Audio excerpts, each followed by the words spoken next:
Graças a Deus, essa é a quinta, isso mesmo, é a quinta e penúltima aula da nossa matéria Português e Técnicas de Redação, curso Bacharel em Teologia, Academia Bíblica Bereia. Repito uma vez mais, essa é a quinta e penúltima aula da nossa matéria Português e Técnicas de Redação.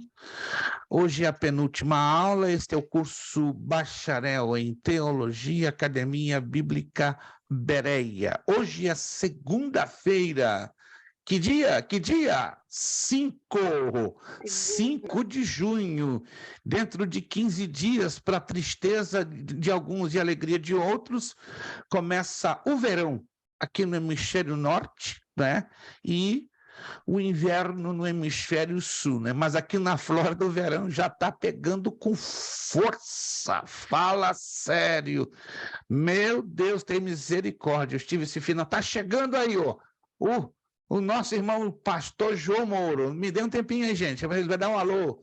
Pastor João Mouro, vamos lá. É o primo do senador Sérgio Moro. Ei, Jesus da glória! Pastor João Mouro está entrando. Isso ele vai ali mexer no áudio dele. Está ali o servo do Senhor. Vocês não têm ideia como esse homem de Deus é usado, como Deus usou esse homem para fazer um rebuliço na minha vida. Ele vai estar pregando na cidade de Danbury, esta semana, né? Se não me engano, terça e quarta-feira, ele está ali hospedado na casa da nossa irmã Ana Santos. Pastor João Mouro, me ouve? Não, o som ainda não está sincronizado, é porque ele está usando o celular. Agora sim. Agora sim, pastor João, fique na liberdade de transmitir uma saudação. Pastor João Mouro é o primo do senador Sérgio Moro, o homem da Lava Jato, né? Só que o pastor João Mouro é o Lava Jato do pecado, é o Lava Jato da obra das trevas, é o Lava Jato de tudo que se opõe à presença de Deus. Então, com Glória vocês, pastor João Mouro, saudando aí vocês. Boa noite, meus irmãos. Deus abençoe a todos. Que maravilha estar aqui com vocês.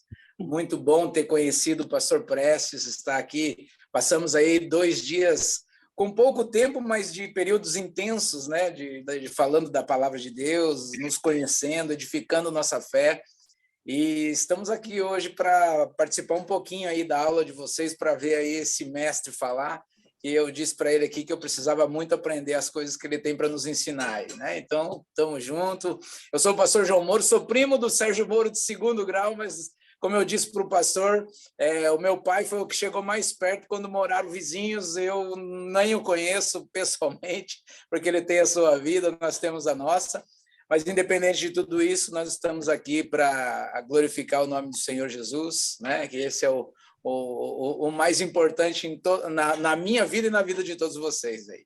Glória a Deus. Amém, pastor. Muito feliz ter a sua rápida participação. Próxima segunda, pastor João Mouro já vai ficar mais tempo conosco assistindo a nossa aula, ou seja, vai ser bênção. Mas foi bênção ter essa rápida participação. Amanhã eu vou estar com outro Mouro, né? O pai dele, que é o primo de 1º grau, pastor Elomar, irmã Nicinha, já confirmou, né? Pai e filho são bênçãos. Então, estejamos aí ligados, porque Deus é bom e está usando, né, os seus servos na face da terra. Pastor João, muito obrigado. Fique à vontade, tá, em permanecer conosco ou se retirar caso precise, mas fique bem à vontade. Meus irmãos, vamos então dar continuidade à nossa matéria, lembrando que estamos na penúltima aula, 5ª aula da matéria Português e Técnicas de Redação. Lembremos-nos que na próxima semana vai ser a nossa provinha, tá?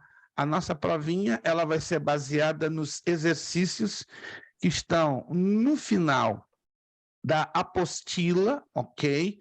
Vai ter algumas perguntinhas, vão ser um total de 7 perguntas, só para você ter uma ideia. 5 baseadas naquela parte, né, de certo ou errado, se você olhar lá no finalzinho, né, certo ou errado. Então, 5 perguntas baseadas no certo ou errado, uma pergunta do questionário e uma redação baseada num texto bíblico que nós vamos lançar, né? Mas não fique assustado que o texto bíblico não vai ser um texto muito longo, para que vocês tenham tempo para desenvolver. O detalhe, a redação você não vai fazer no momento da aula ou da prova, né? Então, na prova, você, no momento da prova, que vai acontecer na próxima segunda, você vai só fazer as 5 perguntas do certo e errado, correto? E responder o questionário. Então, vai ser um total de 6. E aí, no dia 19, sim, você vai passar até o dia 19. Se você fizer a redação no dia 13, dia 14, dia 15, mas você vai ter até o dia 19 para nos passar via o WhatsApp, ok? A sua redação. Quantos entenderam, gente? Eu tenho certeza que todos vocês estão me entendendo. Isso, porque não pode ficar nenhum tipo de dúvida. Se ficar dúvida, pode dar zebra e eu não quero zebra, entende? Porque, infelizmente, quando o aluno não compreende as orientações, dá problema, dá zebra, dá mal entendido. Então, vamos batalhar ao máximo para evitar mal entendido. Só recapitulando para que todos vocês tenham absoluta certeza do que eu estou falando. Próxima aula, dia 12 de junho, vamos fechar a matéria de português e técnicas de redação, a partir de 9h30, 9h35. 5 questões do certo ou errado, está lá no finzinho da apostila, nós vamos tirar. Uma questão do questionário, e aí você vai ter da próxima segunda até a outra, dia 19, para nos enviar a sua redação baseada num texto que nós vamos fazer menção no dia da prova. Entendido? Ok? Se der tempo, que hoje está um pouquinho corrido, tá? Se der tempo, vamos corrigir aquela parte dos exercícios do questionário. Se não der, eu vou postar entre amanhã e quarta-feira aqui no grupo as respostas, né? Porque, como vocês estão vendo aqui atrás de mim, eu ainda não organizei como deveria o meu escritório, né? Estou com as caixas ainda, né? Tive que organizar somente a cozinha, os quartos e a garagem. É uma casa um pouquinho grande, né? Um pouquinho maior do que a outra que estávamos, e como minha esposa ainda não está com um estado de saúde a 100%, então ficou entre eu e meu filho. E nesse fim de semana eu tive que viajar para Danbury, né? No sábado tive que ministrar aula para o nosso núcleo ali, e o meu tempo, então, ficou muito apertado. Eu cheguei ontem à noite de viagem, mas estamos aqui correndo para colocar tudo em ordem. Pastor Lomi, me ouve? Quero ter certeza. Pastor Lomi está ali na tela, mas eu não sei se ele me ouve. Pastor Lomi, me ouve? Ele está ali, mas eu não sei se ele está me ouvindo. Alô, Pastor Lomi? Alô? Oi, estou ouvindo. Amém. Estou ouvindo. Eu fiquei preocupado que as bênçãos estão caindo tão forte aí em Denver que o homem foi arrebatado. Não, isso é possível, pastor Lami. A bênção de Deus está tão forte aí do seu lado. Falei, não, o homem foi levado para a glória. Eu falei, que só tá ele na tela e o corpo foi embora. Estou ligado aqui, tá bom? Maravilha. Quando o irmão puder ficar visível, amém. Mas eu sei que Tá, o senhor está fazendo aí os seus ajustes. Tá, gente, vamos abrir o Evangelho de Mateus. Eu creio que vocês se lembram, não é?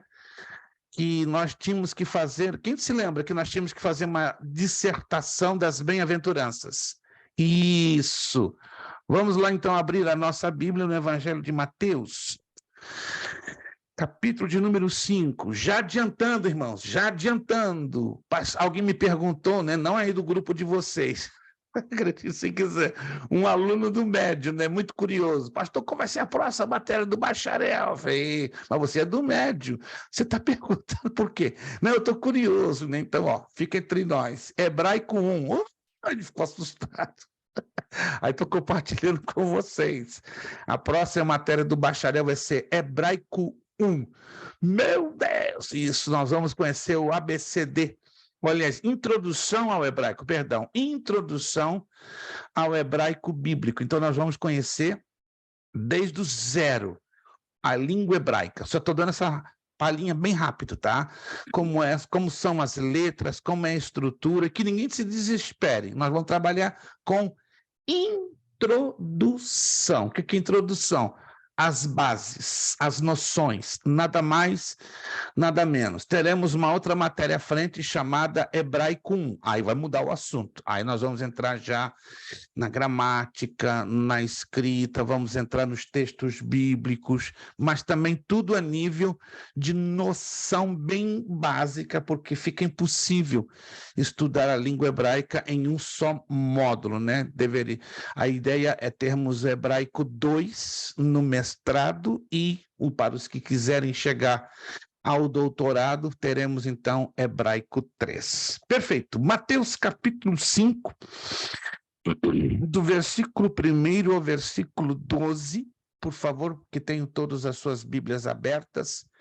Evangelho de Mateus, capítulo 5, do versículo 1 ao versículo 12. É considerado o Sermão do Monte ou das Bem-aventuranças. Vendo Jesus as multidões, subiu ao monte e, como se assentasse, aproximaram-se os seus discípulos, e ele passou a ensiná-los, dizendo: Bem-aventurados os humildes de espírito, porque deles é o reino dos céus.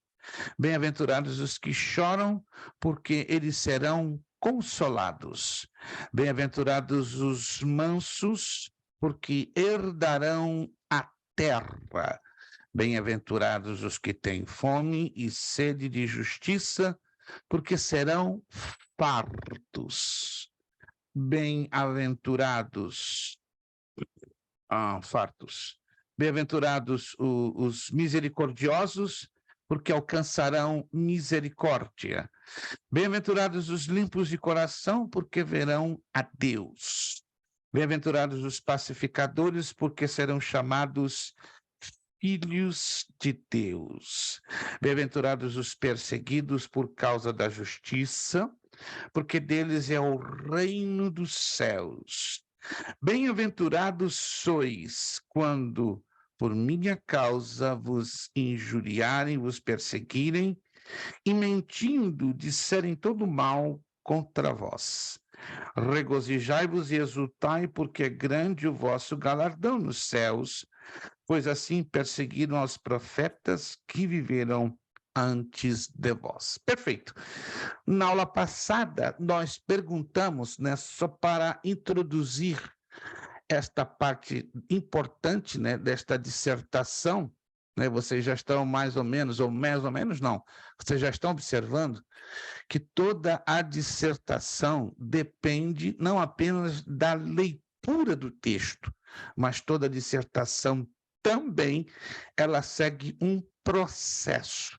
É como se estivéssemos fazendo uma escavação arqueológica. De pouco a pouco, vamos entrando na estrutura do texto e procurando dar a interpretação mais acertada, mais plausível, entendem? Mais razoável. É o que eu falei nas últimas aulas. Infelizmente, o nosso povo evangélico, o nosso povo cristão, tem muita dificuldade de interpretação de texto, mas você já entendeu o porquê dessa dificuldade.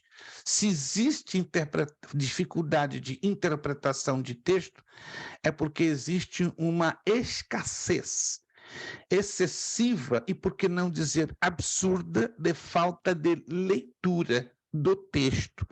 Porque se o texto fosse lido com mais frequência, ou a maioria dos cristãos houvessem cultivado o hábito de leitura, essas dificuldades terríveis, tremendas, não aconteceriam, mas acontecem. E partindo de obreiros, pior ainda, né? Porque é uma coisa estranha, com todo respeito, eu não consigo entender obreiros, pastores, evangelistas, presbíteros, diáconos, que não tenham um hábito de leitura, porque este hábito de leitura, por lógica, deveria já estar focado na Bíblia.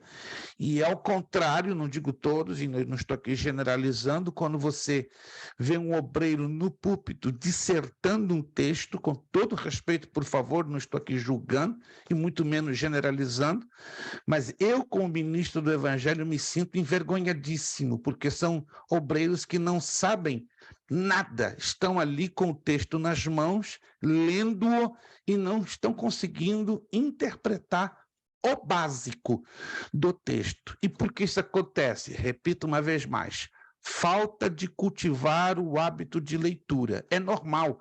Quando não há o hábito de leitura, não haverá o hábito do estudo. Não havendo o hábito do estudo, a coisa fica simplesmente vergonhosa. Por isso a necessidade desta matéria nos cursos de teologia e, mais apropriadamente, no curso bacharel. No curso do mestrado em teologia, teremos como uma espécie de uma continuação, para os que quiserem, puderem, não sei, fica aí a critério de cada um de vocês, não é uma obrigatoriedade, mas no mestrado teremos uma matéria estilo continuação, porque esta matéria ela tem uma necessidade de ser aprimorada, trabalhada mais ainda. Vamos lá, então, algumas perguntas básicas para nós, então, fazermos uma dissertação. Eu sei que cada um de vocês, os que puderam fazer a sua própria dissertação, amém? Alguns enviaram para mim via e-mail e via WhatsApp, não era obrigatório, mas quem quiser, obviamente, o fez com liberdade, e eu agradeço àqueles que assim o fizeram, que, repito, não é uma obrigatoriedade. Vamos lá. A palavra bem-aventurado.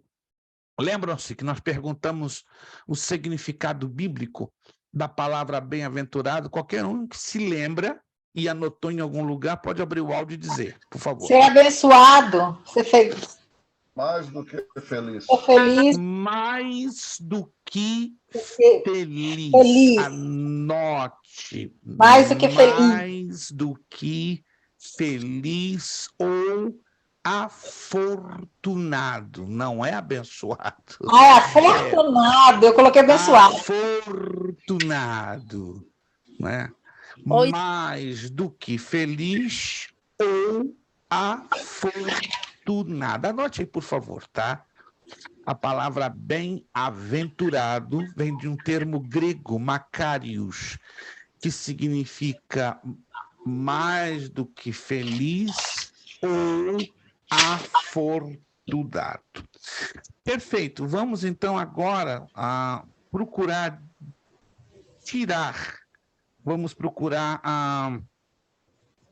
dissertar o que o texto está querendo nos dizer.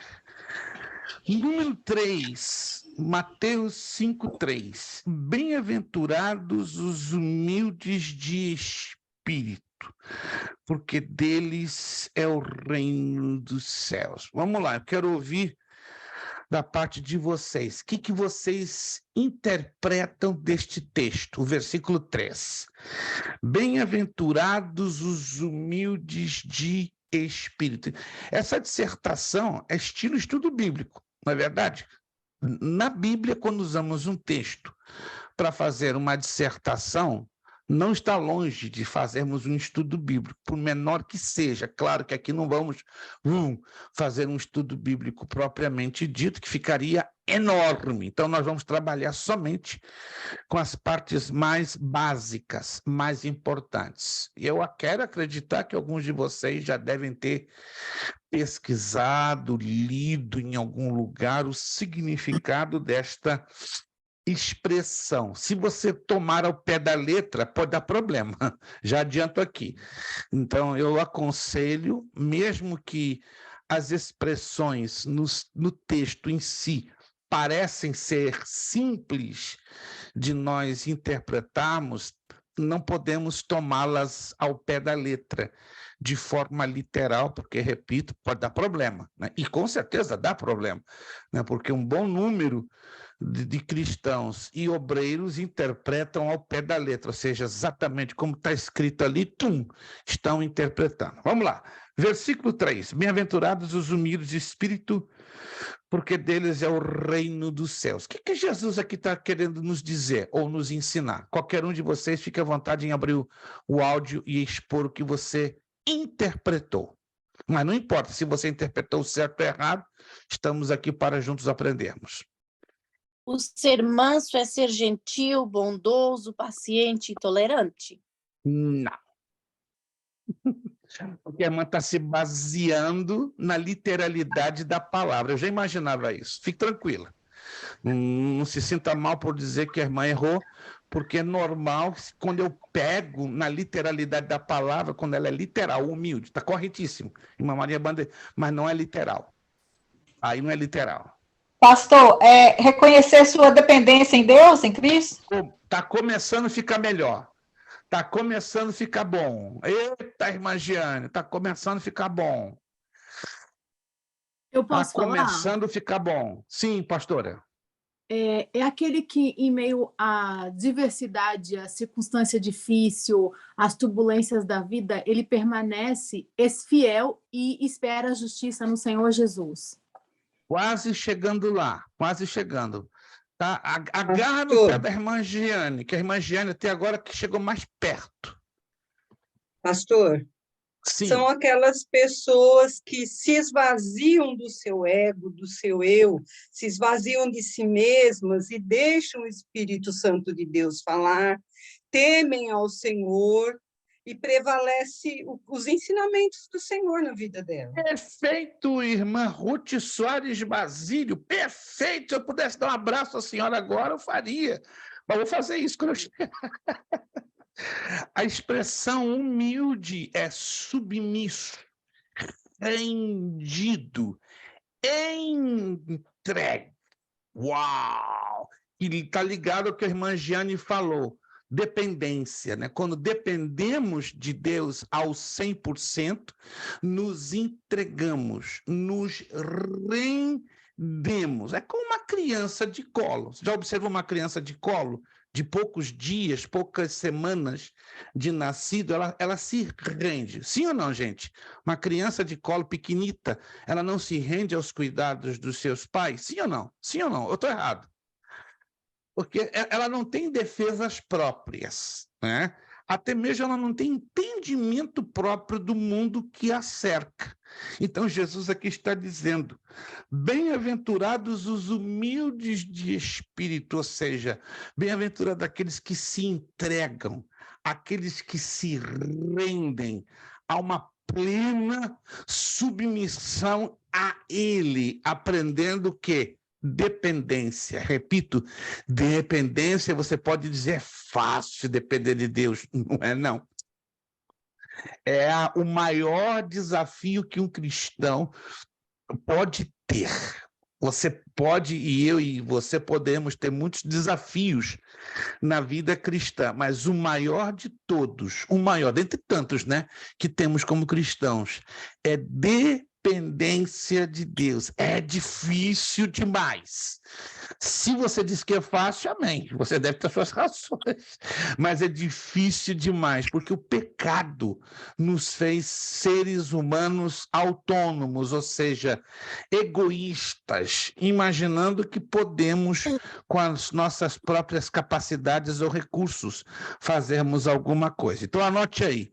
Os humildes de espírito são aqueles que se entregam, são aqueles que se rendem, são aqueles que se submetem integralmente à vontade de Deus, aos cuidados de Deus e aprendem a dependência por completo, tá? Dependência não é uma coisa que você aprende de hoje até amanhã. Ninguém aprende dependência de Deus em 24 horas.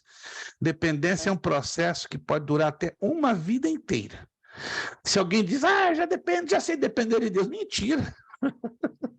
Não minta para você próprio. Depender de Deus você não aprende em questão de 20 anos, de 30 anos, de 40 anos. Você passa a vida inteira aprendendo dependência. Perfeito. Vamos ao versículo 4. Bem-aventurados os que choram, porque eles serão consolados. Vamos lá, qual seria a correta interpretação deste texto? deste versículo? Bem-aventurados, felizes os que choram. Nesse sentido aí, eu penso que é aquele que reconhece o seu pecado, entendeu? Toda vez que nós arrependemos dos nossos pecados, né, a gente será conduzido a uma vida realmente livre a Deus. Então, excelente, irmã Lúcia. O chorar aqui não é o... Não. É o pesar que bate em nossos corações pelos nossos pecados. É a angústia que nos domina pelos nossos pecados cometidos e o nosso sincero arrependimento para não voltar a cometer os mesmos pecados. Perfeito, irmã Lúcia. Parabéns. Irmã Lúcia tá afiada. Irmã Lúcia está um perigo na terra, gente. é ruim. Não bate na frente, não bate de frente com a irmã Lúcia, não, que você cai para trás e dá 3 É cambalhotas. ruim. Anotou aí? Bem-aventurados os que choram, ou seja, bem-aventurados aqueles que lamentam-se pelos seus próprios pecados, pelas suas misérias, pelas suas mazelas espirituais e se arrependem sinceramente para que Deus os use. E é o que diz ali, ó, porque eles serão o quê? Consolados, fortalecidos, sustentados. Meu Deus, versículo 5. Bem-aventurados os mansos, porque herdarão a terra. Vamos lá, como interpretamos aqui a palavra mansidão? Aqueles que se sujeitarão à palavra e aos mandamentos de Deus. Maravilha, irmã Maria Bandeirinha. Oh, gol da Espanha, gol da Espanha, gol da Espanha. E não foi o Real Madrid, não, né? Foi o Raio Vallecano.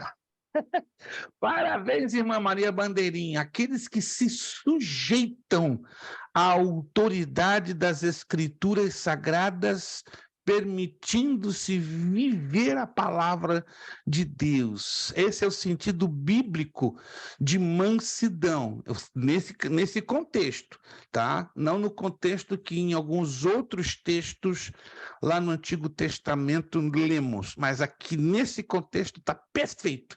Aqueles que se submetem à autoridade da palavra escrita e vivem esta autoridade da palavra escrita.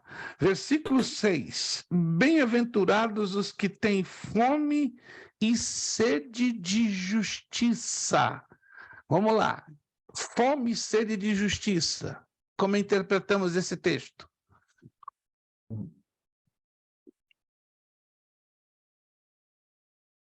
Pegou? Não, não pode ter pegado. Não, impossível. Alguns de vocês já devem ter estudado ou investigado. Parece um pouquinho difícil, e é, mas não é tanto. Vamos lá.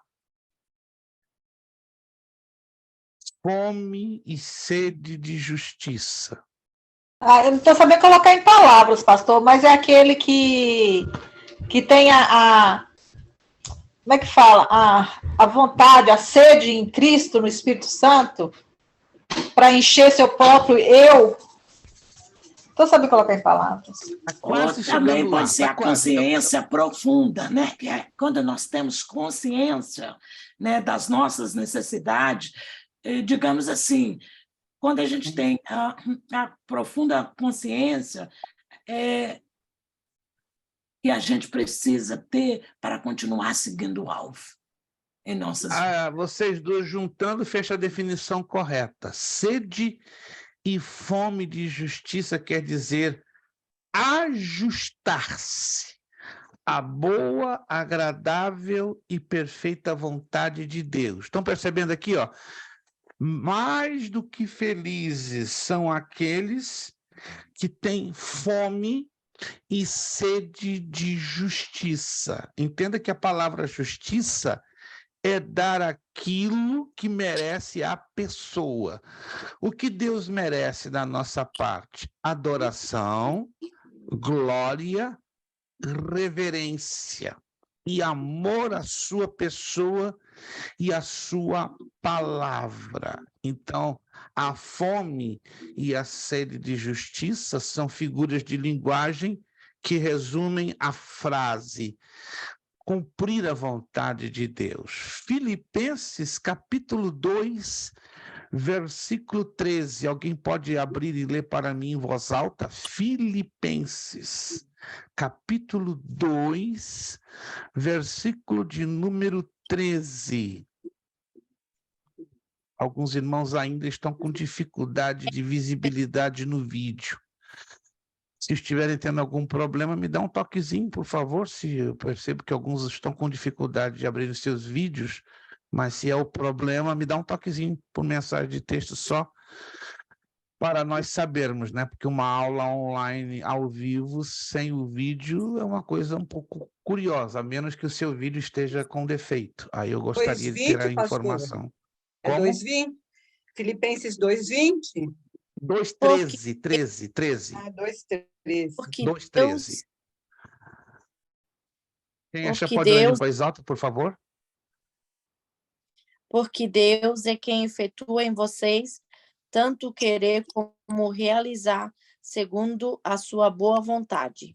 Excelente a tradução da nossa irmã Maria Bandeirinha. Um outro irmão ou irmã pode também fazer a leitura numa tradução mais tradicional, por favor?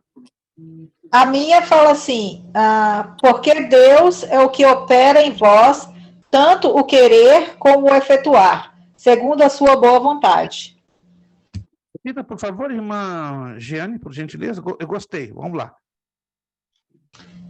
Porque Deus é o que opera em vós, tanto o querer como o efetuar, segundo a sua boa vontade. Excelente, porque Deus é que opera em vós, tanto o seu querer, quem é o querer? É meu? É seu? Não, o seu, o dele.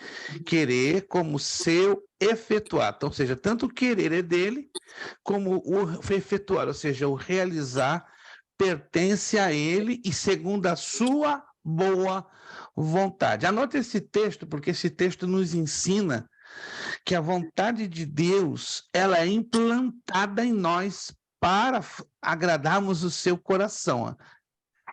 É a forma que ele trabalha, não é? Muita gente quebrando a cabeça, eu quero fazer a vontade de Deus, eu quero fazer a vontade de Deus. A vontade de Deus, ela é fácil? Não é nada fácil. Ela é bem difícil, ela é complicada, mas quando nós oramos, clamamos e pedimos, Senhor, faça-se em mim a tua vontade, então cai em Filipenses capítulo 2, versículo de número 13. Perfeito. Versículo 7, Mateus 5. Bem-aventurados os misericordiosos, porque eles alcançarão misericórdia. Vamos lá. O que nós entendemos por esse texto? No versículo 7. Qualquer um pode falar, por favor. Não se assuste ou não se preocupe em falar certo ou errado. Estamos dissertando, né, um texto bíblico fazendo parte de uma redação. Eu acho que a misericórdia, ela decorre, ela vem primeiramente da infinita graça de Deus, né? Okay. Porque, de qualquer forma, nós não podemos receber misericórdia se a gente não entende o que é graça, porque, em primeiro lugar, ela está em Deus. Pela sua infinita misericórdia, pela sua infinita graça, né? Ele nos enviou o teu Filho amado, Jesus Cristo, a cada um de nós. Então, é um coração misericordioso, é quando ele reconhece que Deus já teve misericórdia de nós, pela sua infinita graça. Reconhecer a graça de Deus em nós. Reconhecer a graça de Deus em nós. Perfeito. A irmã Lúcia, ela já deu o terreno, agora eu quero que alguém me defina o que é ter misericórdia, mas que não seja a irmã Lúcia, que não vale. Ela já deu tudo, ela já deu a faca, o garfo e a goiabada, agora só vai me dar o queijo. Agora ela já deu tudo, agora eu quero o queijo. O que é ter misericórdia? Vamos lá. À luz da Bíblia, porque uma coisa é na maneira como eu penso, mas à luz da Bíblia, o que você acha é ter misericórdia? Vamos lá. Ela já falou tudo. Se alguém prestou atenção no que a irmã Lúcia falou, de repente você não prestou atenção, tá? Está tudo vinculado com a graça de Deus, tudo vinculado. Mas, na verdade, o que é, em linhas práticas? Ter misericórdia. Deus teve de mim, teve de nós, teve de cada um de nós. É ter misericórdia. compaixão? Ter compaixão? O que é ter compaixão? Pastor. Estamos chovendo no molhado, gente. Acho que a irmã Tati está gostando de ficar na chuva. Ela está chovendo no molhado. É sentir a dor do próximo, pastor. É sentir a dor do próximo. Oh, caramba! Temos o exemplo na parábola do bom samaritano. Ali fala exatamente, pastor Juarez. A parábola do bom samaritano, ela Hoje explica... em dia é muito raro. Hoje em dia é muito raro. Porque ninguém se põe no lugar do outro. Isso. É muito raro.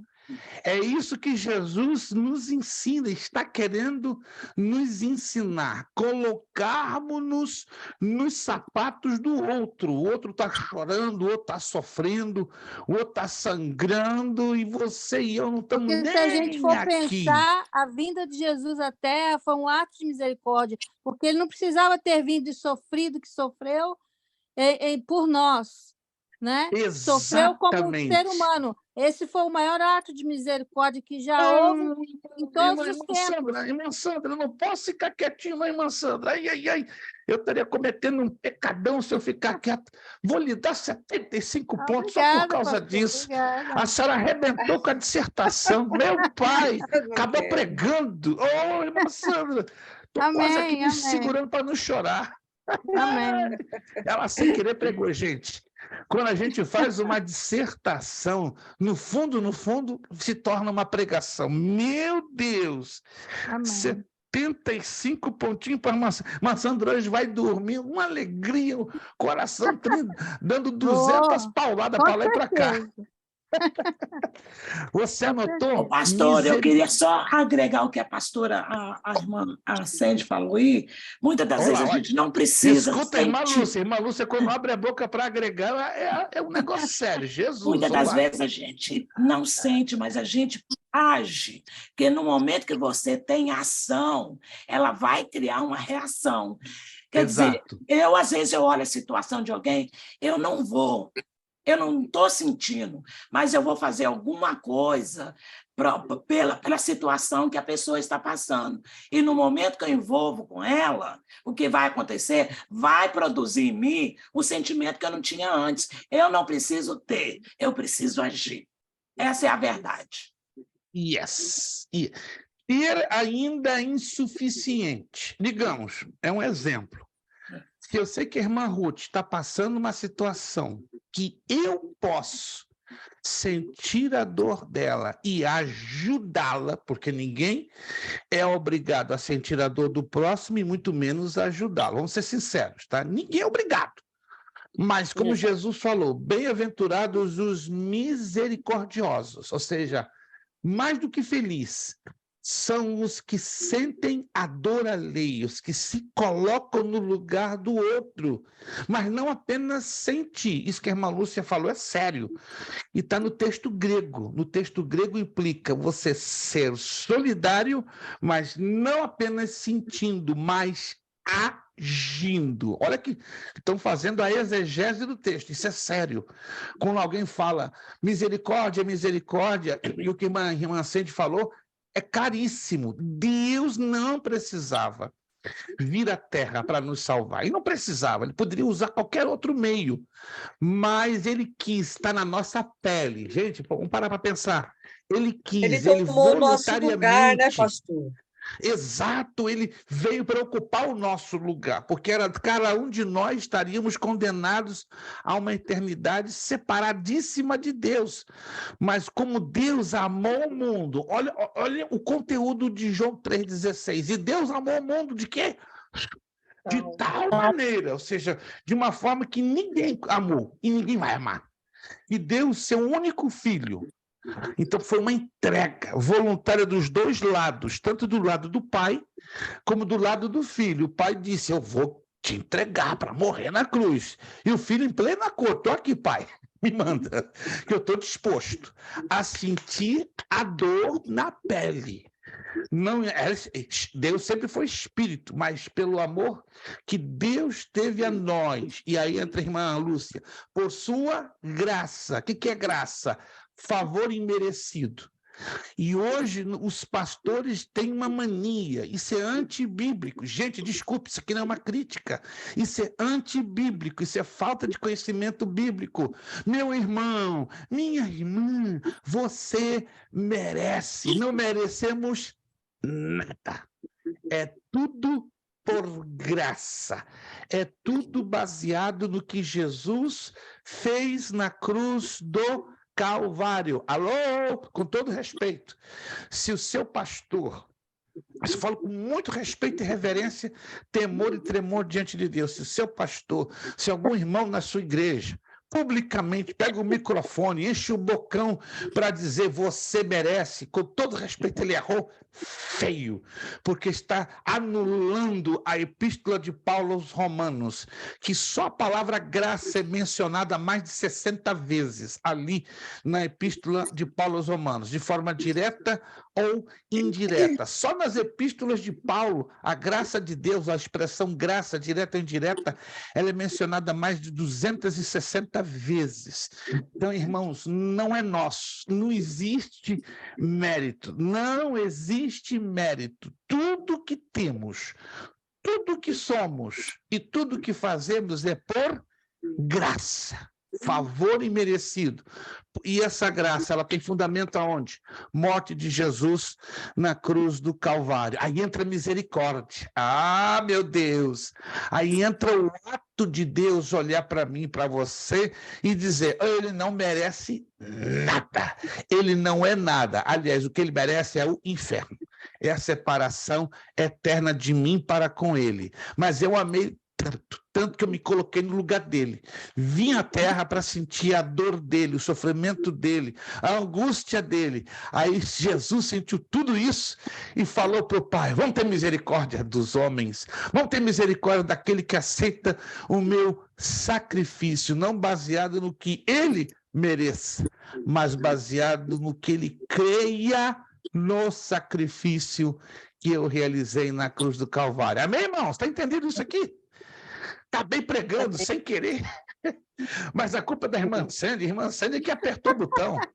Ela apertou o botão, aí não tem jeito, irmãos. Aí eu entrei na dela. Aí... Pastor, se a gente pensar bem, misericórdia de Deus acontece todos os dias. Porque quando nós, de acordo com os nossos atos, muitas vezes nós mesmos causamos mal para nós mesmos. Então, quando a gente ora e a gente pede que Deus solucione os nossos problemas, ou que Ele nos mostre o caminho, ou que ele passe na frente, ou que a mão de Deus age sobre a nossa vida, aí Deus mostra misericórdia mais uma vez. Deus mostra misericórdia todos os dias, pelo fato da gente levantar de manhã cedo, estar vivo. É misericórdia de Deus, porque se não fosse misericórdia de Deus, nós não seríamos nada.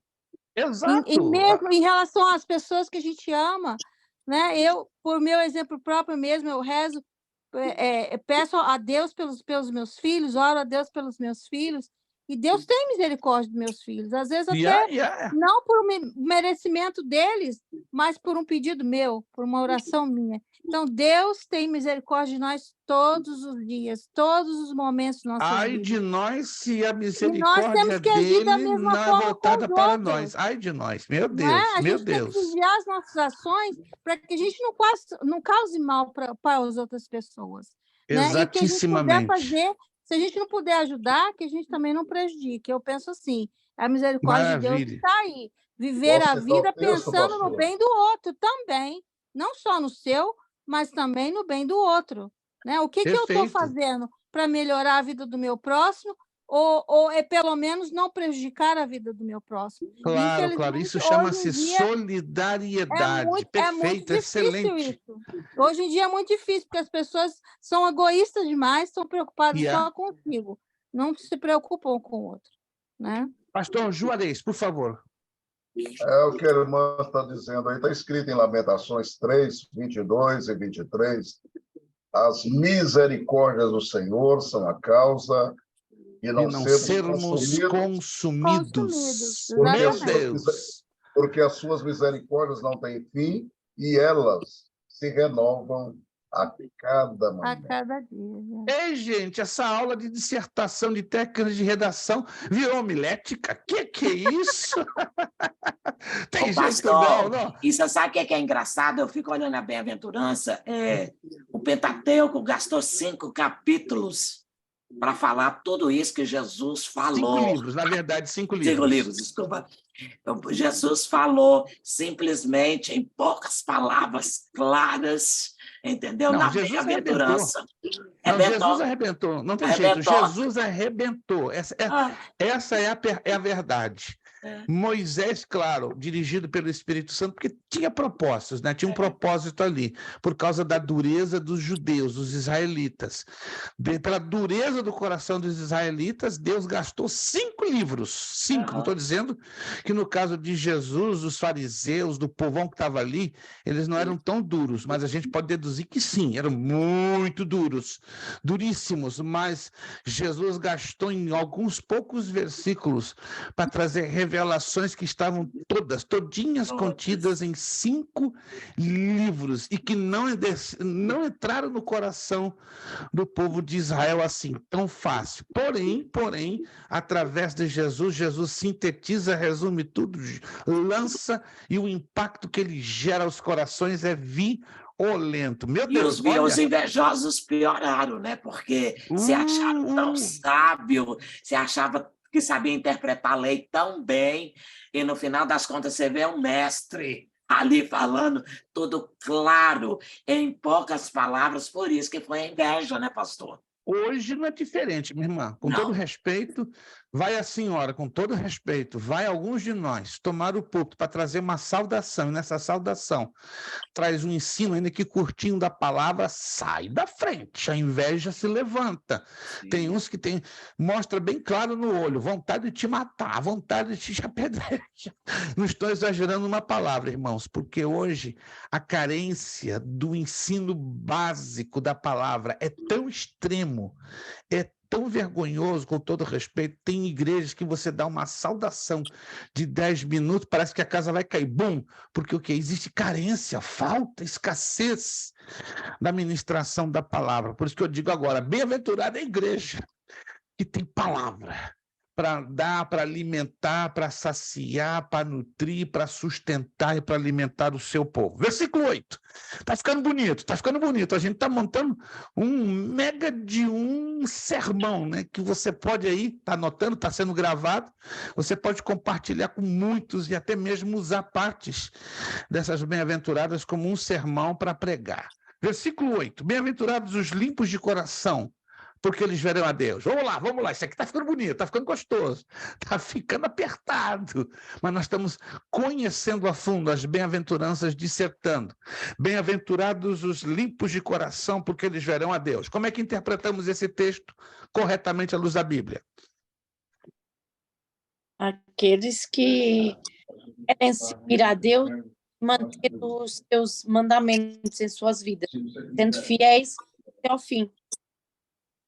Puros de coração. Seria uma consequência de algo mais importante, não que o que a irmã Maria Bandeirinha não está colocando como importante. Sim, irmã Giane. Pastor, é o primeiro amor, é o amor maior de Deus. O mandamento mais forte.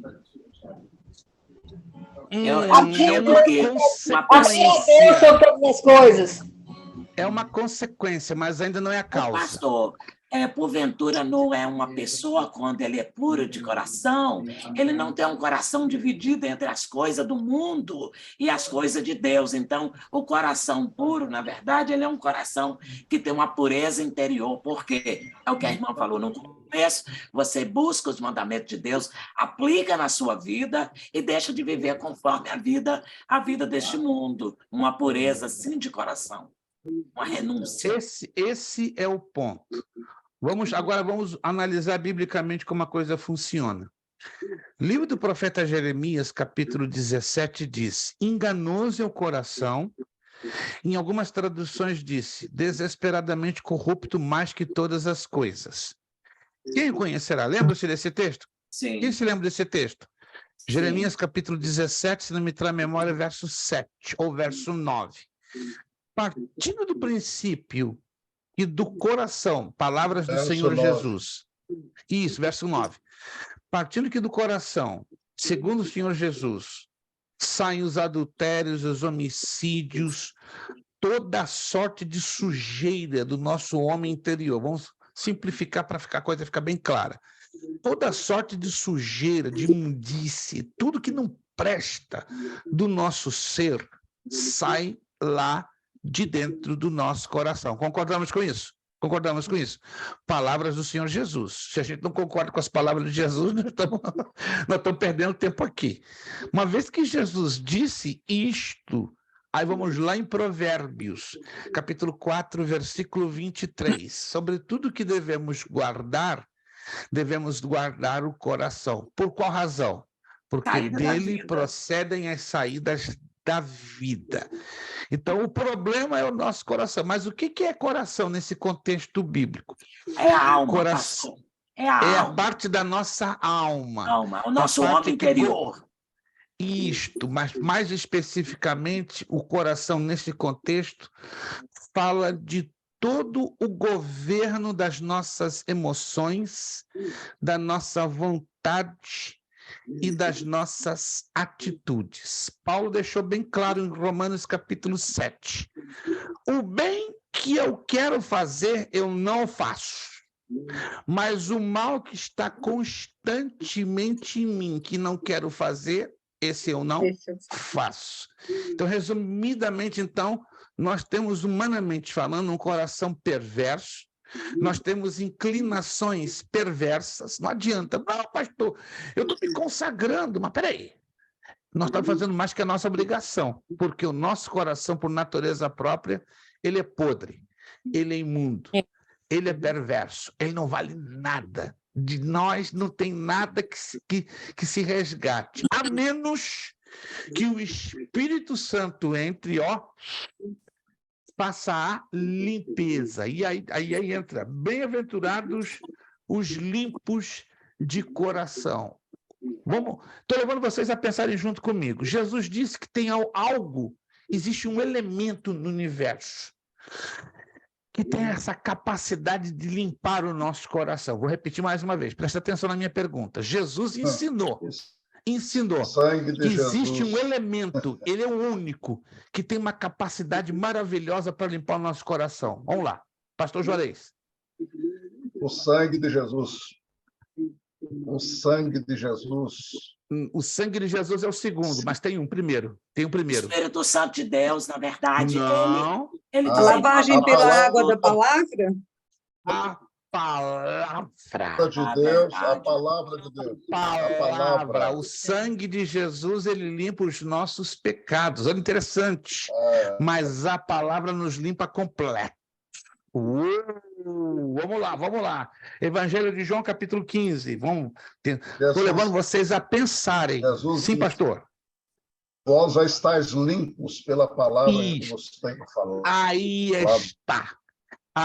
Anotem, o sangue de Jesus é para a limpeza dos nossos pecados.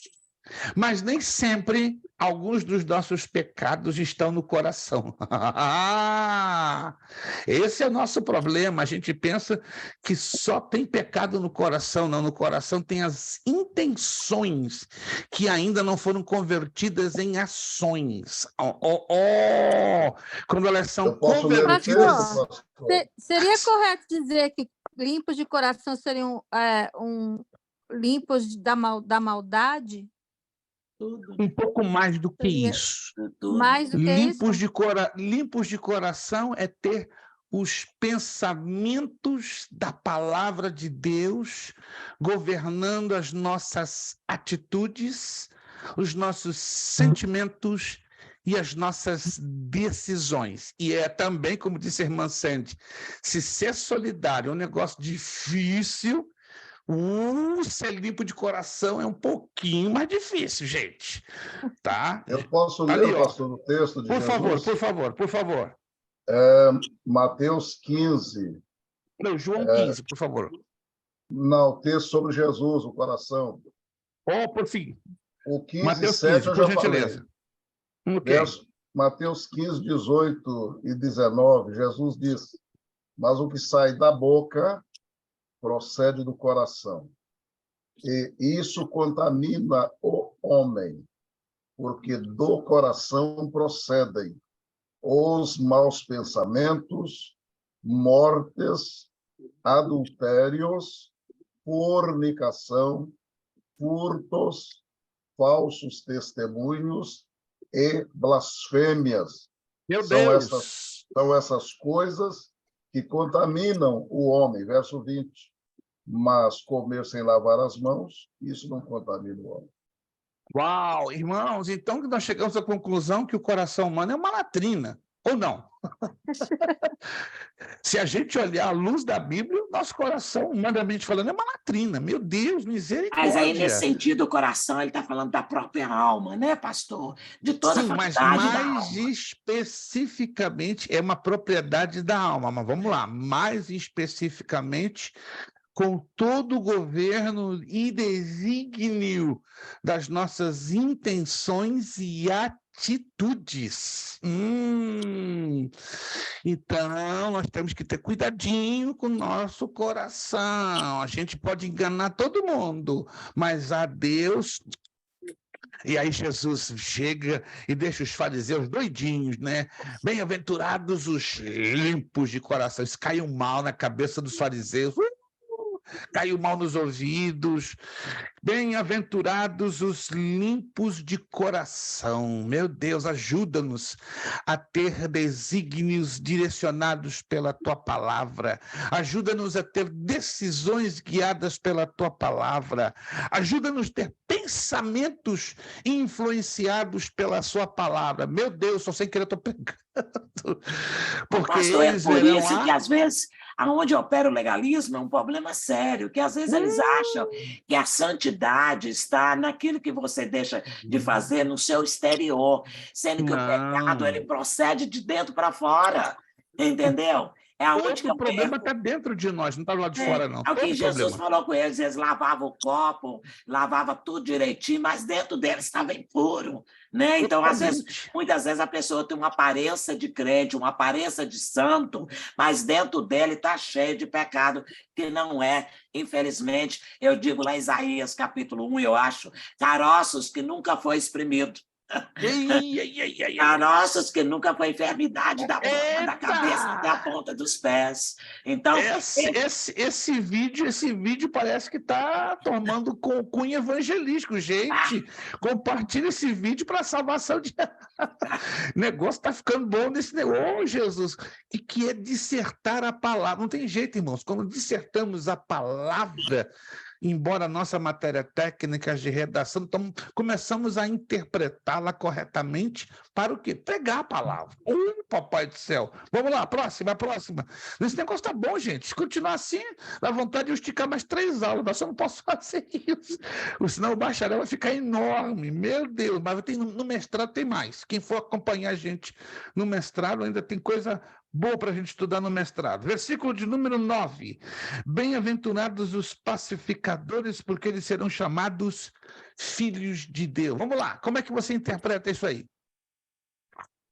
Os pacificadores. Pacificadores que promove a paz. Mais do que isso. Mais do que isso. Dá os filhos aos necessitados. Mais do que isso. É muito mais do que isso. Pacificadores são os apaziguadores, são aqueles que dão esperança, que estão assolados pelos medos. Mais do que isso, irmã Nicinha, mais do que isso. Os que têm o dom de ajudar as pessoas a encontrar um ponto em comum, pelo fato de nós termos opiniões diferentes. Perfeito, irmã Maria Bandeirinha, já deu um pontapé inicial, ela já iniciou a corrida. É um pouquinho mais, mas a irmã Maria Bandeirinha até agora pegou o fio da meada melhor. Sim, pastor. Pacificadores são os apaziguadores, os conselheiros, na nossa linguagem comum, aqueles que jogam água no fogo para acalmar os ânimos, são orientadores e que direciona de uma forma pacífica e onde entra a harmonia. Mas lembre-se que na visão da palavra, pacificador fala daqueles que abrem mão da sua própria justiça e da sua sede de vingança então, própria. Nesse caso aí, ele é neutro, né? Exato. O pacificador, ele precisa ser neutro, na verdade. Neutro, ele não é egoísta. Como colocou o pastor Juarez, joga água em cima do incêndio. Ele é equilibrado. Exato. É abrir mão de direitos. E a gente está cansado, eu pelo menos, não sei vocês, eu estou cansado de ouvir essa mesma ladainha. Estou lutando pelos meus direitos. Eu estou buscando os meus direitos. É o meu direito. Ei, isso é muito mundano. Isso é muito antropocêntrico. A gente vê isso demais. Até os pastores no púlpito, lute pelos seus direitos. Ei, qual o exemplo que temos na Bíblia de alguém que não lutou pelos seus direitos? Alguém importantíssimo, que abriu mão de todos os seus direitos, todos. Jesus, irmã Ruth. Jesus não lutou, não brigou pelos seus... Jesus melhor, mais do que ninguém. Poderia renunciou dizer, a si mesmo, né? Não, ele se anulou, ele se esvaziou, entende? E hoje nós vemos poucos cristãos vivendo o exemplo de Jesus. Eu sou imitador de Cristo. É mesmo? E o seu direito? Não, o meu direito ninguém toca. Eu sou dono do meu direito, eu luto pelo meu direito até a última conseguir. Então você não é imitador de Cristo. Porque o imitador de Cristo não luta pelos seus direitos. Muito pelo contrário, abre mão de todos os seus direitos, se esvazia, prefere perder do que ganhar. Ei, pastor, está pregando, estamos dissertando o texto. Não tem jeito de negar essas verdades, irmãos. No momento que eu abro mão dos meus direitos, isso aqui é difícil, irmãos, vai chocar você. Aprendamos a perder para ganhar no reino. Opa! Aí eu estou dando o primeiro passo para ser pacificador. Alguém está percebendo que ser pacificador é uma tarefa muito difícil? Quem está percebendo, gente? Quem está percebendo, por favor? Vamos ser sinceros? Essa palavra é para mim, primeiramente para mim. Ser pacificador não é uma tarefa fácil. Se você diz que é fácil, talvez para você, e eu te parabenizo. Mas para mim, é uma tarefa difícil. Muito difícil. Acredito que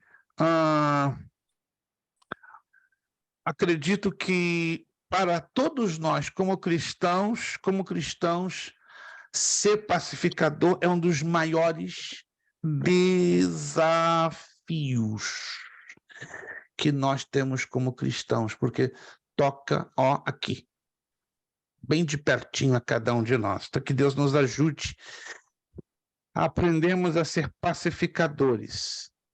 E qual é o resultado? Bem-aventurados os pacificadores. Vamos lá. Qual é o resultado?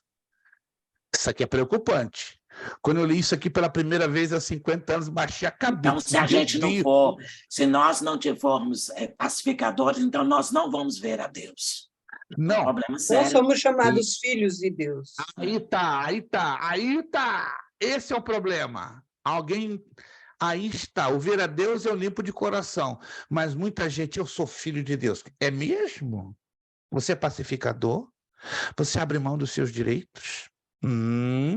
Você abre mão daquilo que você julga justo e coerente? Ih, pastor, não toca nisso não, que vai... Está me confrontando. Eu não estou te confrontando. A palavra que me confronta, a palavra que nos confronta.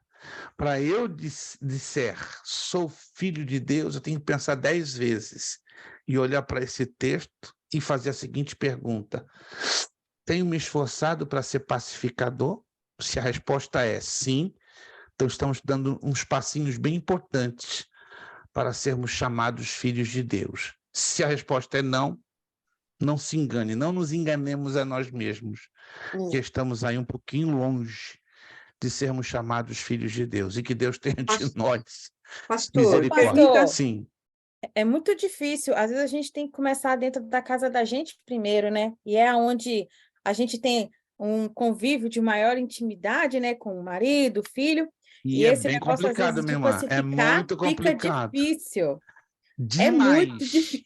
É renúncia. Demais. A E é menos que estejamos, complicado. se estamos coladinhos, clamando pela graça de Deus, aí conseguimos. Porque tem que começar dentro da nossa própria vida, dentro da nossa casa, para nós, então, ensinarmos o que é ser pacificador para os outros. Irmãos, esse sermão das bem-aventuranças, ele é complicado. Olhando a grosso modo, ele é muito complicado. Muito complicado. Já ministrei, ensinei ele várias vezes, e toda vez que eu prego, um ministro ensina esse sermão, é como fosse um tiro no meu próprio pé. Não tenho vergonha para dizer isso, não, irmãos. Porque fala comigo direto. E Deus me fala, e aí?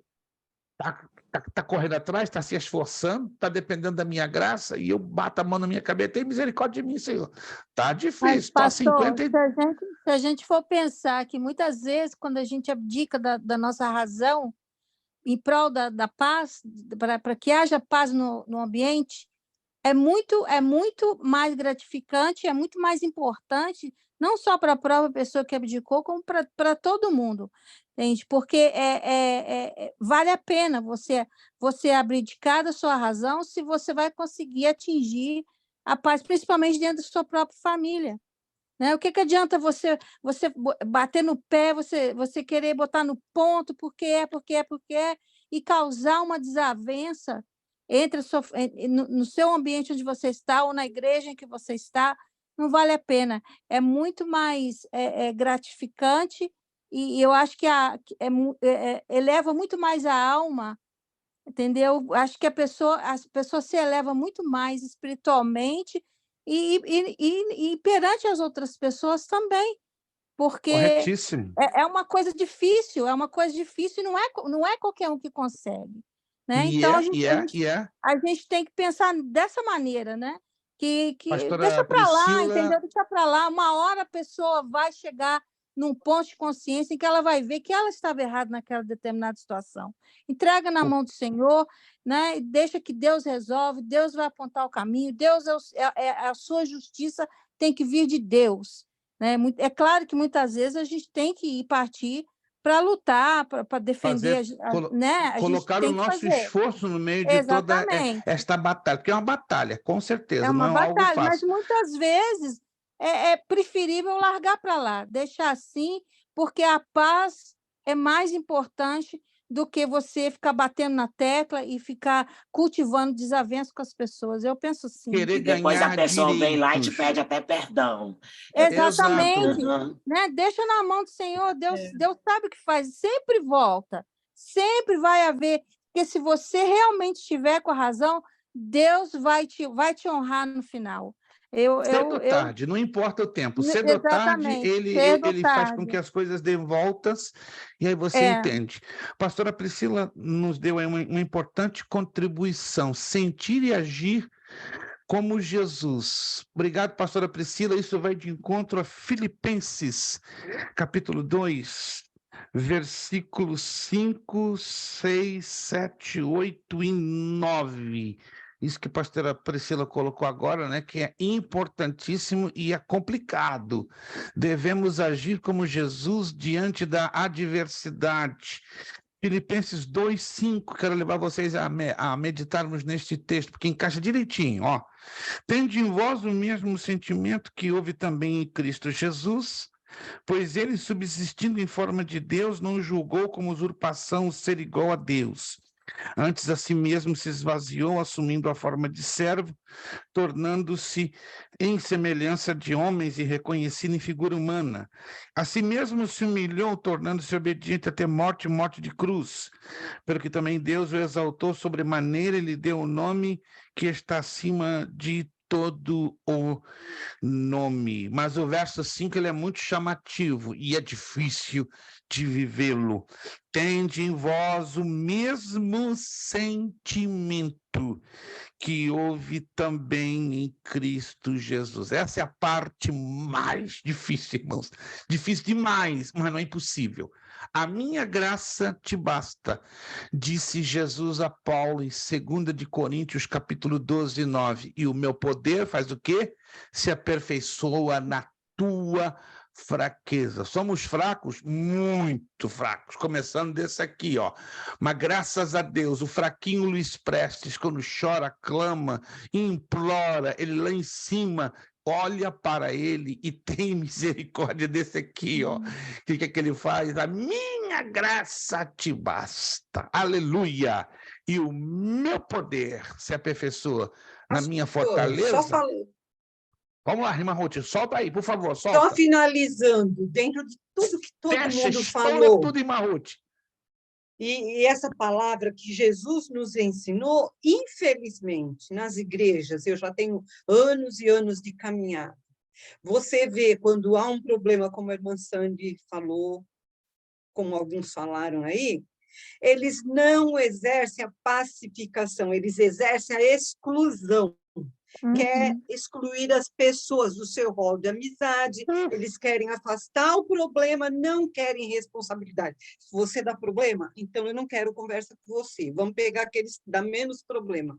Então não é pacificador, não adianta, né? A palavra está aqui, é o exemplo, a palavra está aqui dizendo como agir, mas eles não pegam isso, eles pegam mais para excluir as pessoas, né? Eu tenho visto isso.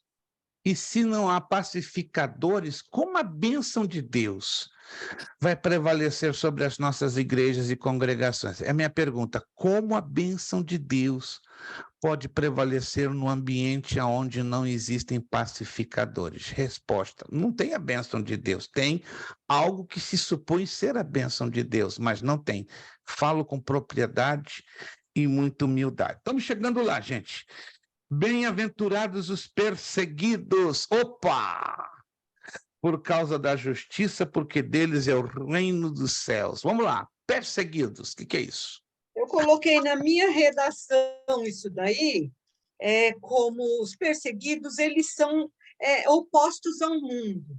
O mundo, ele tem um modelo, e nós temos, como servos de Deus, o nosso estilo de vida, que é seguir os ensinamentos de Jesus, é que aplicar na nossa vida os ensinamentos de Jesus. Então, um perseguido, ele é contrário ao mundo, ele está vivendo em oposição ao mundo. Eu penso que seja assim. Mas é um pouquinho mais, mas está correta a sua abordagem. Vamos abrir esse leque agora. Baseado em quê? Preste atenção. Baseado em duas palavras que está aí, ó. Justiça e reino dos céus. Mas a abordagem da irmã Ruth não está errada, não. Faz parte. Só que o leque é muito amplo, é maior ainda. Mas olha para você ver, Jesus, ele estava falando exatamente daquilo que ele era, né? Então, no momento que ele vamos voltar um pouquinho, nós acabamos de falar dos pacificadores. Então, o pacificador, ele é diferente, ele busca um caminho diferente para agradar a Deus. No momento que você busca um caminho para agradar o Senhor, o que vai acontecer é o seguinte: você vai ter problema com a religião, você vai ter problema com os legalistas, entendeu? Porque o alvo dos que buscam justiça é buscar aquilo que está no centro da vontade de Deus e não do homem. Então, Jesus, ele teve aí, ele próprio explicou aquilo que ele era. Quando ele bate de frente com os judeus, quando ele busca ali a justiça de Deus, infelizmente, eles acabaram sendo inimigo de Deus, acabaram sendo, perseguidos, perseguidores de Jesus, acabaram perseguindo ele porque ele realmente buscava a justiça em Deus e não naquilo que os homens, os religiosos, estavam acostumados a pregar e ensinar. Excelente, excelente, excelente. Agora, observe que Jesus, contribuição da nossa pastora Priscila, ela diz aqui que Jesus e o apóstolo Paulo foram verdadeiros exemplos, 100% correto. Agora, você vai ampliar um pouco, nós vamos ampliar um pouco. Perseguidos por causa da justiça, não é apenas a título do mundo, porque a perseguição, a palavra grega, ela implica em rejeição, até mesmo dentro da casa de Deus, por aqueles que queiram viver o modelo de Deus. Oh, sim, meus irmãos. Verdade. Vocês se lembram que Jesus disse que o maior inimigo do homem seriam os da sua própria casa? E quando nós lemos com atenção, não está se referindo à nossa mãe, o nosso pai, os nossos familiares de sangue. Está se referindo aos nossos irmãos da mesma fé. Leia com atenção o texto que Jesus aplica, usa para nos ensinar esta lição e o seu contexto. Nós, às vezes, só lemos o texto e nos esquecemos do contexto que está antes e o que está depois. Quando você lê o texto conjugado ao contexto, aí você fica assim, opa! Aqui não está falando só da minha casa, da minha família consanguínea. Não, não, não, não. Aqui está falando da casa de Deus, está falando de quem? Do meu irmão, da minha irmã em Cristo, aquele que está mais perto de mim. Não sei você, né? Eu, ao longo da minha vida cristã, as pessoas que mais me marginalizam, não estou falando isso por ressentimento, por rancor, por vingança, não, estou comprovando o que a Bíblia fala. As pessoas que mais têm rejeitado a mim, minha família, me colocado marginalizados, colocado de lado, às vezes pisado e perseguido, não são as pessoas do mundo. São os da casa de Deus. São os da casa, irmãos. Isso que é o mais triste, os da casa. Não aconteceu com Jesus? Quando Aconteceu com Jesus Jesus confrontou os judeus, teve problema. Tá aí. Jesus passou por esse processo, como colocou a pastora Priscila. O apóstolo Paulo passou esse processo. Paulo foi aceito por todos? Não, foi rejeitadíssimo, foi pisado, foi perseguido, foi açoitado. Aí, lembrando uma mensagem que o pastor Billy Graham pregou no Maracanã em 1974, eu estava lá, né? Uma mensagem forte, pesada, que trouxe mais de 75 mil pessoas aos pés de Cristo. O pastor Billy Graham, em poucas palavras, dizia: o cristão que não sofre uma perseguição, pelo menos em um momento da sua vida, tem alguma coisa errada. Aí ele deu uma paradinha, porque está agradando a todo mundo, inclusive ao próprio diabo. Uau! Essa bateu pesado no peito de muita gente. Aí a ficha de muita gente caiu e aí causou. Ele foi muito carinhoso, ele foi muito sutil, mas deixou bem claro, bem evidente, né? Se eu, como cristão, em algum momento da minha vida, eu não sofri algum tipo de perseguição ou rejeição, irmãos, tem um negócio muito errado. Desculpe, perdão, eu estou falando com propriedade na palavra de Deus, né? A pastora Priscila que faz também outra contribuição, olha que importante. Quando Paulo se rendeu ao evangelho, muitos não acreditaram. Está ali, ó, lembra-se? Quando Paulo, teve aquele encontro maravilhoso com Jesus, a maioria acreditou nele assim? Uai, mas era difícil também, né?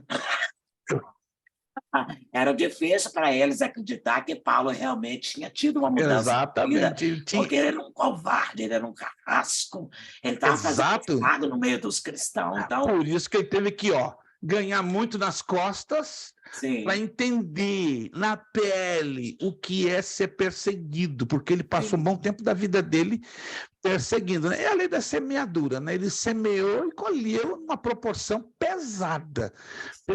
Mas, irmãos, anote isso é sério. Se você até aqui, que isso, pastor? Não está me agorando, não? Não. Se você até aqui não foi perseguido, rejeitado por causa do evangelho, tem um negócio errado contigo. Tem um negócio errado contigo, muito errado, né? E quando eu estou me referindo, perseguição dos seus irmãos. Do mundo é fácil. O que dói mais é quem está do nosso lado. Você sabia? Dói muito. Quem está ali do seu ladinho, caminhando com você, comendo no mesmo pão, participando dos jejuns, da oração e até mesmo do trabalho da obra, quando a pessoa chega ali, coloca o teu dedãozinho na ferida. Dói muito. Ô, pastor, um exemplo só, por exemplo, o senhor, como ministro da palavra, já pregou em vários lugares, em várias igrejas. A primeira perseguição, por exemplo, você já pregou num lugar que o ambiente espiritual ele é tão pesado que na hora que você lança a palavra de Deus, parece que a legião se levanta. Você entendeu? Eu vou mais além. O tempo não me permite entrar em detalhes. Já passei por essa experiência dezenas de vezes e chegou a um nível tão crítico que eu fui convidado a baixar do púlpito, a descer do púlpito. Assim, sem mais, sem menos. Porque confronta o pecado, confronta os demônios que estão ali atuando de uma maneira sutil. Você entendeu? O dia que o Espírito Santo de Deus se levanta com uma palavra que confronta, primeiro o pecado e a Satanás que está ali habitando, quer dizer, ele vem com toda a fúria, mas querendo acabar com tudo, porque ele estava vivendo ali num ambiente muito bom. Né? Vivendo no meio dos religiosos, dos cristãos, da igreja, né? Seduzindo ao pecado, estava tudo muito bem. Mas na hora que Deus levanta a unha e mostra aonde que está a raiz do pecado, aí a coisa fica difícil. Há 4 meses eu passei por essa experiência, sem dar detalhes. Há 4 meses. Estava no bom da palavra, animado, igreja cheia de mais de 300, 400 pessoas. Daqui a pouco... corta o som. Que é isso? E a igreja, aleluia, glória a Deus. Daqui a pouco alguém aqui. Aí vem alguém no meu ouvido. Faça a minha bondade de descer do púlpito e retirar-se. O pastor da igreja. Como é que é? Como é que é? De novo, calma, assim, manso, como eu estou falando com vocês. Faça a minha bondade de descer do púlpito e retirar-se. Qual a razão, meu irmão?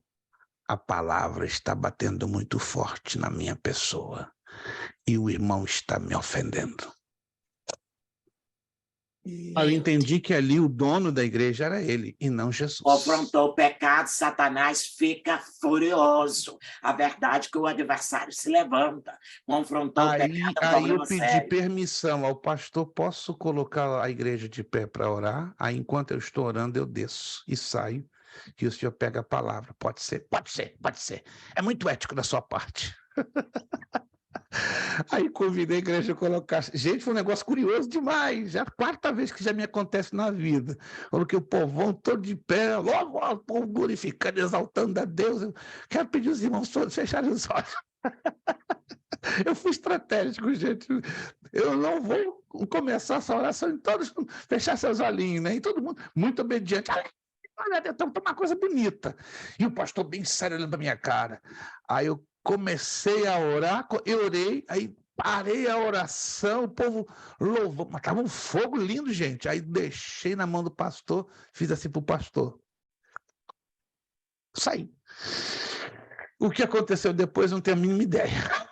Mas foi confrontado o pecado, isso que importa. Não tenho a mínima ideia. Eu sei ser que eu perseguido. saí... A gente tem essa perseguição hoje, pastor, que as pessoas verem, que acham que é uma perseguição só no mundo, o mundo humanamente falando, mas no mundo espiritual, o mundo espiritual é muito mais pesado hoje do que qualquer tipo de perseguição. Muito. Entendeu? Toda vez que 100%, você... minha irmã, muito. Sim. Olha, toda a vez que guerra você é mais vai pesada na área da casa de Deus do que no mundo. Porque no mundo a gente já conhece as estratégias de Satanás, humildemente falando, que a Bíblia nos traça, né? Detalhes da estratégia do diabo. Agora, na casa de Deus é mais complicado. Né? Alguém certa feita disse, e eu falo isso com profundo respeito, sem generalizar, creio que alguém já ouviu esse ditado que eu vou mencionar. A igreja é o único exército que mata os seus próprios soldados. Alguém já ouviu falar desse ditado? Sim. É um ditado pesado, muito pesado, e não estamos aqui generalizando, porque tem igrejas sérias, tem igrejas com tementes a Deus, tementes à palavra, que lutam, não é, para estarem na posição diante de Deus, mas quando alguém lançou esse ditado é porque sabe que tem igrejas que não têm seriedade com as coisas de Deus. Para terminar, para fechar, bem-aventurados sois quando por minha causa vos injuriarem, vos perseguirem, mentindo, disserem todo mal contra vós. Vamos fechar com chave de ouro essa dissertação. Vamos fechar com chave de ouro. Vamos lá. Vamos fechar com chave de ouro. Vamos lá. Agora, preste atenção que aqui nós temos palavras que nos chamam muita atenção. Ó, por minha causa, já estou dando a dica, por minha causa, vos injuriarem, vos perseguirem e mentindo. Estão percebendo? 4 expressões duras, pesadas. Primeiro, por causa de Jesus, é por Jesus. Segundo, injuriarem. Terceiro, perseguirem. E 4, mentindo. Uau! O que nós entendemos desse texto? Para fechar com chave de ouro. Pelo fato de obedecermos e defendermos a Cristo e os seus ensinamentos, vai acontecer sermos zombados e até maltratados pelas pessoas, né? Excelente, irmã Maria Bandeirinha. Excelente. Pastor, nós temos um exemplo disso com Pedro e João, após a cura daquele coxo. Exato. Se reuniram, mentiram contra eles. Temos o caso de Estevão, que eles conseguiram levantar testemunhas falsas para depor contra ele, dizendo que ele não tinha dito. É verdade. E aqui temos vários outros exemplos, né? Por causa do nome de Jesus. Pedro e João foram açoitados e eles se alegraram porque não se sentiram dignos de serem açoitados por causa do nome de Jesus. Maravilha! Se é outro crente carnal, tá xingando. Ei, o que é isso? Eu fiz a coisa direitinho e eu não era merecedor dessa surra.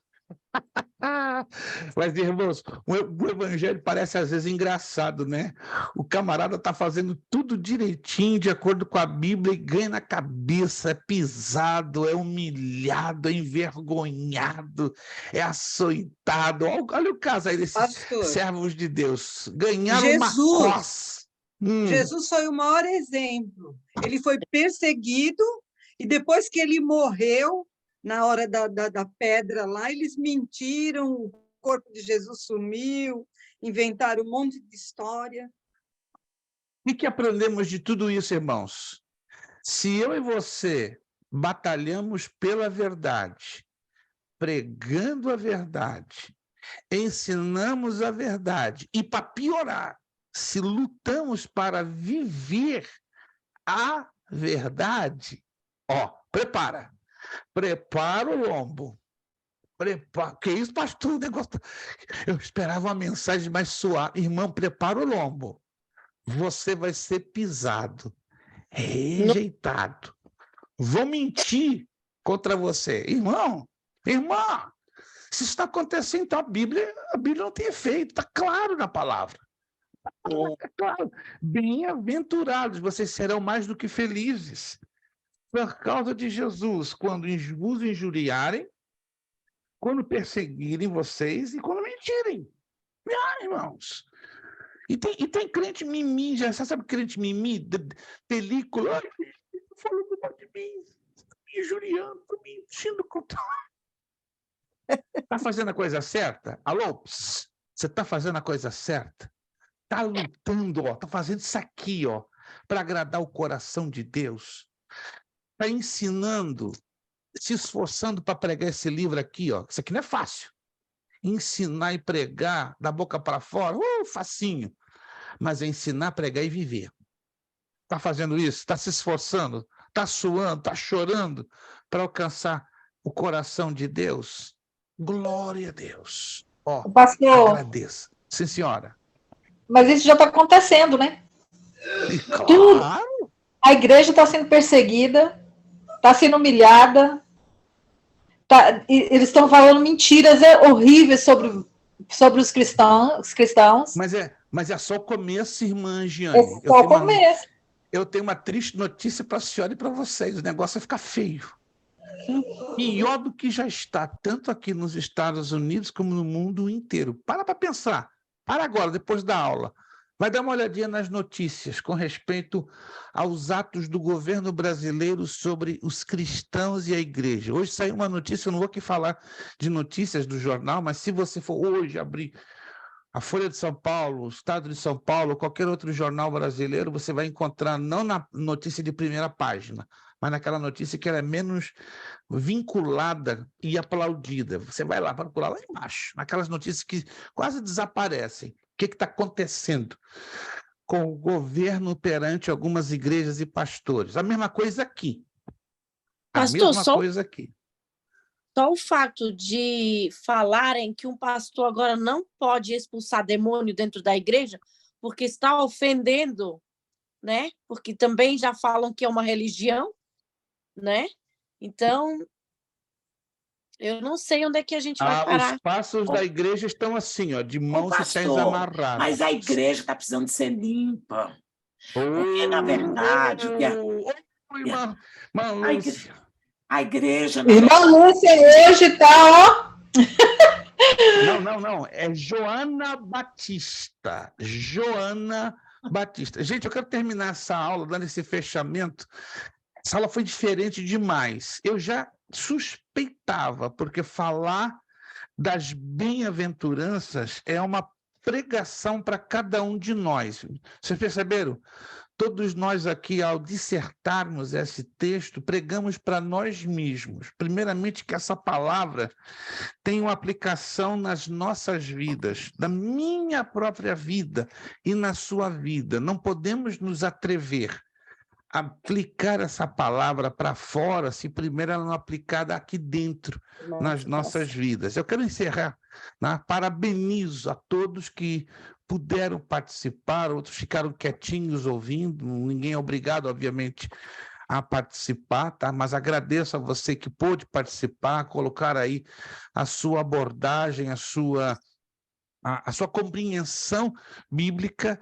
Como vocês perceberam, dissertar textos bíblicos não é uma tarefa nada fácil, porque nós temos que, além de ler, temos que ter a visão básica da interpretação. Eu quero terminar com um texto que está em Primeira Carta de Pedro, capítulo 4. Primeira Carta de Pedro, capítulo 4, versos 14, 15, 16 e 17, para a nossa meditação, para fecharmos. E aí temos um trabalhinho de casa que nós vamos trabalhar forte com ele na próxima aula. Vamos separar mais um texto para fazer uma última dissertação. Mais um texto para fazer uma última dissertação, porque essa matéria português e técnicas de redação, ela girou em torno de dissertação de texto, muito importante. O que você vê no restante da apostila são informações de natureza técnica, que têm que ser consideradas, mas vocês estão vendo que nós estamos usando mais as considerações práticas. Primeira Carta de Pedro, capítulo 4, versículos 14, 15, 16 e 17. Se pelo nome de Cristo sois injuriados, bem-aventurados sois, porque sobre vós repousa o Espírito da glória de Deus. Verso 15. Não sofra, porém, nenhum de vós como assassino, ladrão ou malfeitor, ou como quem se intromete em negócios de outrem. Mas se sofrer como cristão, não se envergonhe disso, antes glorifique a Deus com esse nome. E o verso 17. Ei, o que a irmã Lúcia acabou de falar agora. Porque a ocasião de começar o juízo pela casa de Deus é chegada. Ora, se primeiro vem por nós, qual será o fim daqueles que não obedecem o evangelho de Deus? Então, irmãos, tem que começar a limpeza na nossa casa, na nossa vida, na nossa família. Se queremos limpeza na igreja, na sua igreja local, ó, primeira limpeza começa aqui, ó. Começa no Luiz Prestes, começa na família do Luiz Prestes, para depois alcançar a minha igreja local. Você quer limpeza na sua igreja? Quer? Tá entendendo que tem necessidade? Então clame a Deus, Senhor, começa por mim. Começa a limpar aqui, primeiro aqui, minha casa, minha família, meu esposo, minha esposa, meus filhos, começa aqui. E aí eu sei que tu vais usar minha vida e da minha família para ajudar a limpeza na tua casa. Amém, irmãos? Amém? Pregamos hoje, meu Deus. Para terminar, meu Jesus, anote aí, para nós fazermos uma dissertação, esse é um texto pequeno, mas tem muito para nos falar. Colossenses, Carta de Paulo aos Colossenses, capítulo 3, do verso 1 ao 4. Se você quiser fazer a sua dissertação e nos enviar por e-mail ou por text message ou pelo WhatsApp, fique à vontade. Mas é outra dissertação importante, tá? Que eu gostaria que vocês trabalhassem em cima. Nós estamos fazendo várias dissertações, porque na prova vai aparecer um texto curto, já adianto, curto, um texto bíblico, para você trabalhar com uma dissertação também. Porque esta vai ser considerada, tá? As demais que os irmãos estão nos enviando, eu estou analisando e vou retornar a resposta, fique tranquilo, tá? Estou esperando passar essa semana, que a poeira da minha mudança, se Deus quiser, já vai estar abaixando. Esse fim de semana, se Deus quiser, sexta, sábado e domingo, não tenho compromisso em nenhum lugar, então vai ser a semana que eu vou, esses 3 dias, né, que eu tenho aí pela frente, para estar corrigindo trabalhos, provas, exercícios e já enviando pareceres, né? Inclusive, se você me enviar o seu trabalho ou a sua tarefa, eu estarei também dando ou a nota ou o parecer. Colossenses capítulo 3, versos 1, 2, 3 e 4. Colossenses capítulo 3, versos 1, 2, 3 e 4. Então, prepare uma dissertação em cima deste texto, ok? Quem quiser, não é obrigatório, é só título de exercício. Quem quiser enviar ao meu e-mail ou ao WhatsApp a sua dissertação, fique à vontade. Eu recebendo entre domingo e segunda, como eu já disse, eu vou gastar sexta, sábado e domingo para colocar muita coisa em dia, porque estou priorizando, né, arrumar minha casa, claro, não desprezando o compromisso de estar assistindo ou dando atendimento merecedor a vocês, certo? Mas eu vou ter 3 dias que eu vou me dedicar unicamente a isso para deixar tudo, pelo menos o que está atrasado, mais regularizado possível. Amém, irmãos? Alguma pergunta, alguma dúvida? Faça agora, por favor. Perguntas, dúvidas? Por hoje está tudo bem esclarecido, tudo bem colocado, maravilha. Minha pergunta: o Espírito de Deus nos falou alguma coisa nesta aula para mim e para você? Nos falou alguma coisa? Não tem nem como. Meu Deus. Amém. Se não falou, eu vou ter que terminar pedindo alguém aqui que se converta a Jesus. Gente, que aula diferente, papai do céu. Que dá, né, quando a gente disserta a palavra? Não tem jeito, Espírito Santo, falta gritar para mim, para você. Toma jeito, rapaz, toma jeito, rapariga. Mas é lindo saber que a palavra, ela precisa nos confrontar, a palavra precisa ser explicada e corretamente interpretada para ser devidamente aplicada. Aleluia. Meu coração está muito cheio de contentamento, porque Deus nos falou e continuará falando com cada um de nós. Amém? Obrigado a todos vocês que puderam estar hoje, irmã Giane, irmã Fabiana, Welvis, pastor Juarez, irmã Sandy, irmã Ruth Soares Basílio, irmã Lúcia Mícolos, hoje Joana Batista. Obrigado, pastora Cristiane, irmã Maria Bandeirinha. Guerreiro está lá no pôr do sol bonito no planeta, meu Deus. Obrigado, guerreiro. Deus abençoe. Também nossa irmã Nicinha, pastora Priscila, irmã Tatiane, teve algumas dificuldades, pastor Lami, infelizmente, estava no caminho, né, de regresso para casa, né, no trabalho, fez um esforço tremendo, mas perdeu a conexão. Obrigado a todos vocês que se esforçaram muito para estarem aqui, Deus abençoe. Vamos pedir pastor Juarez, nos despedindo com a palavra de oração, agradecendo a Deus, e lembre-se, eu estarei postando nos próximos dias as respostas do pequeno questionário, porque na prova só vai aparecer uma dessas perguntas, tá? 5 do certo ou errado, e a dissertação você não vai fazer na próxima aula, você vai ser ser informado do texto para me entregar no dia 19. Compreendido, gente? Qualquer dúvida, me grita lá no privado, qualquer dúvida, ninguém fique com dúvida na cabecinha, não. Muito obrigado. Pastor Juarez, nos despedindo com uma palavra de oração. Senhor nosso Deus e Pai, neste momento, aleluia, Nós te agradecemos por esses momentos tão importantes que nós passamos aqui, fazendo essa reflexão na tua palavra, Senhor. E nós amamos a tua palavra e declaramos isso. Aleluia. Precisamos continuar crescendo na graça e no conhecimento do Senhor Jesus. Aleluia, aleluia. Te agradeço, meu Deus, pela vida do teu servo, pastor Luiz Prestes, o qual o Senhor tem usado como canal abençoador de muitas vidas, e sem dúvidas nós temos sido abençoados por instrumentalidade do teu servo, Senhor. Glória a Deus. Quero te agradecer pelos colegas de aula, que a tua boa mão permaneça sobre cada um, sobre os lares aqui representados, as famílias, que o Senhor continue dando saúde, dando proteção, prosperidade, abrindo portas que precisam ser abertas. Aleluia. Aqueles que estão passando por algum processo de enfermidade, glória a poder no nome do Senhor Jesus. E eu quero ministrar a bênção da cura em o nome do Senhor Jesus. Em o nome de Jesus Cristo. Se alguém está passando por momentos difíceis, que o Senhor venha abrir portas.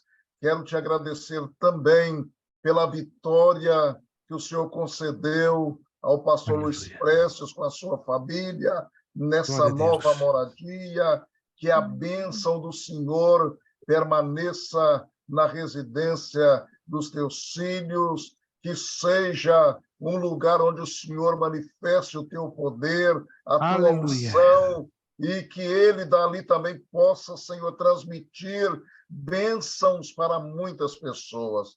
Pai Santo, o nosso muito obrigado por mais esta aula, por tudo que o Senhor nos proporcionou. E nós declaramos no nome poderoso do Senhor Jesus, que o restante dessa semana será de bênçãos, será de vitórias para todos nós, meu Senhor.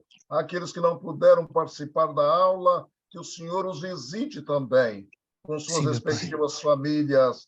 É o que eu te agradeço, te pedindo no nome do Senhor Jesus. Amém.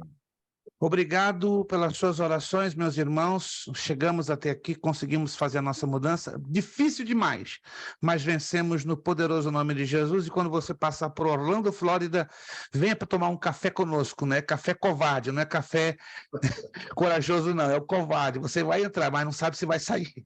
Tá bom? Você sabe que vai entrar, agora se vai sair, não. O Elvis já nos visitou uma vez, né? Agora estamos esperando o Elvis e a sua família e os demais também, né? Lembra-se, café covarde. Você sabe que vai entrar, mas não sabe se vai sair, tá bom? Ainda bem que o seu café é igual o meu, pastor. Como é que é? Ainda bem que o seu café é igual o meu, de kefir. Não, é covarde, você não está entendendo, você não vai entrar, mas não sabe se vai sair. Gente, nosso lema, seriedade. Compromisso. Disciplina. Seriedade. Compromisso. Disciplina. Seriedade. Compromisso. Disciplina. É necessário que ele cresça. É necessário que ele cresça. E que eu diminua. Eu diminua. É necessário que ele cresça. É necessário que ele cresça. E que eu diminua. É necessário que ele cresça. É necessário que ele cresça. E que eu diminua. Eu diminua. E a Deus damos o quê? A honra, a glória e o poder. Muito obrigado. Deus os abençoe. Ótima semana. E até a próxima segunda, dia 12 de junho, se Deus quiser, Dia dos Namorados do Brasil. Isso. Muito obrigado. A paz do Senhor a todos. Bom descanso, boa segunda, boa semana. Amém. Boa semana para todos.